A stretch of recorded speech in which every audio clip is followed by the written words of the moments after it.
ahead from Dr. Master, I would like to ask something from Dr. Balsekar. Dr. Balsekar is a consultant at the Pediatric Department at H.N. Reliance Foundation Hospital and Research Center. Dr. Balsekar, welcome again to this panel discussion. It's a pleasure and privilege to have you with us today. Can you please tell us, not from the point of what system of medicine you practice, but you are a very successful clinician, what are the qualities that you have seen in your surrounding, in doctors who have been successful, who have been pioneers, who have led their community in different departments and different streams of medicine? What have been those unique qualities that you yourself have and you have seen, you have observed in other successful doctors in your community? There was a study some years ago where several thousand parents were asked, and what do they seek in a doctor and how do they judge a doctor? And this survey was very illustrative. They said the first important quality was how you communicate.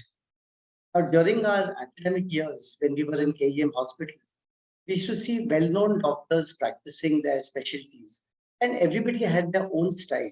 So when you talk about communication, we're not talking about any oratory skill. We're talking about a genuine, compassionate communication. So the first quality which a patient wants from a doctor is good communication. The second quality which parents said that they want the doctor to have a concern towards the patient, that the patient's well-being is what you're interested in. So they want you to be genuine, compassionate, interested. If you see most of the medical legal lawsuits, not because things have gone wrong, but your communication after that has not been good. They didn't feel you cared enough. They didn't feel that you felt their pain. And this is what led to most of the medical legal problems. And they said that competence was something they found very difficult to judge.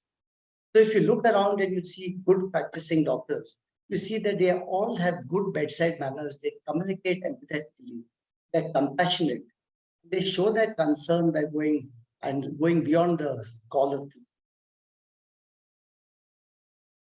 That's so true, Dr. Balsekar. There has been some clinical research from the conventional medicine field itself, which shows that medicines seem to work 40% better if the doctor shows empathy. Same medicine, similar set of pathologies, similar kind of progression of disease, and yet the same medicine seem to work 40% better only if the doctor shows empathy. And there are statistical studies available for that. So it's so true, Dr. Balsekar, that whatever stream you are practicing, but ultimately, if you want to be a successful physician, and not just a successful prescriber, then it's more about yourself as a person, your qualities as a human being, your ability to relate to your patient, your ability to show empathy, your sincerity and perseverance, as Dr. Master said. Your knowledge is definitely needed, but there are so many other parameters which are so ingrained in your own individuality. So that's very true.